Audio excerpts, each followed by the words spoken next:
जब जब तुम्हारी जिंदगी में संकट आएंगे तब तब बचाने के लिए बागेश्वर बालाजी संकट मोचन बनकर आएंगे।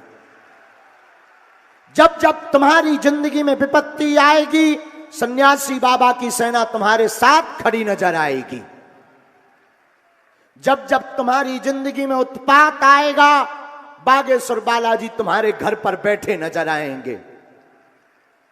लेकिन हम तुम्हें फिर कहेंगे हमारे चक्कर में मत पड़ो, और याद रखना कलयुग के राजा सिर्फ और सिर्फ हनुमान जी हैं। कौन है? हनुमान जी। और देवता चित्त न हनुमत से ही, और देवता चित्त भी नहीं रखते। एक हनुमान जी ऐसे हैं जो सब सुख प्रदान देते हैं। मेरे पागलो, तुमने बहुत भटक लिया, अब बहुत रो लिया, अब तुमने बहुत ताने सुन लिए, अब तुमने बहुत अपनी खिल्ली उड़ा ली। क्या तुम चाहते हो कि जिन जिन ने तुम्हारे ऊपर हंसी उड़ाई उनको तुम मुंह तोड़ जवाब देना चाहते हो? क्या तुम अपनी जिंदगी में कृपा को पाना चाहते हो? यदि हां, तो पर्चा बनने से या तुम्हारी मन की बात जान लेने से तुम्हारी जिंदगी में चमत्कार नहीं होना है। जिंदगी में चमत्कार तब होना है जब पर्चा बनाने वाला तुम्हारा हो जाए, बागेश्वर बालाजी और सन्यासी बाबा तुम्हारे हो जाए।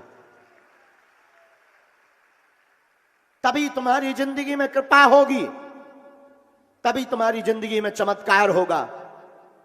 और याद रखना, खबरदार, पतिव्रता स्त्री उसी को कहा जाता है जो अपने पति को छोड़कर पर पुरुष का चिंतन भी ना करे। उसी प्रकार सच्चा और अच्छा भक्त उसी को कहा जाता जो अपने इष्ट के अलावा किसी का ध्यान ना करे। याद रखना, सच्चा और अच्छा चेला भी उसी को कहा जाता जो अपने गुरु के अलावा, जो अपने गुरुदेव के अलावा किसी की चित्त वृत्ति की ध्यान में किंचित मात्र भी वार्ता ना लावे। इसलिए मेरे पागलो, एक के बनो। हम ये नहीं कहते बागेश्वर बालाजी के बनो, हम ये भी नहीं कहते तुम बागेश्वर धाम आओ, आओ तो वेलकम, ना आओ तो भीड़ कम। हमारा सिद्धांत बहुत उल्टा है। हम आपसे ये भी नहीं कहते कि तुम धाम आना, हम ये भी नहीं कहते कि तुम दरबार में आना, हम ये भी नहीं कहते कि तुम अपनी मन की बातें जानने के लिए आना। सावधान, होश में आना। जिंदगी भर के लिए बालाजी का होना हो तभी बागेश्वर धाम आना। जन्म जन्म के लिए होना हो तभी आना, वरना जहां हो।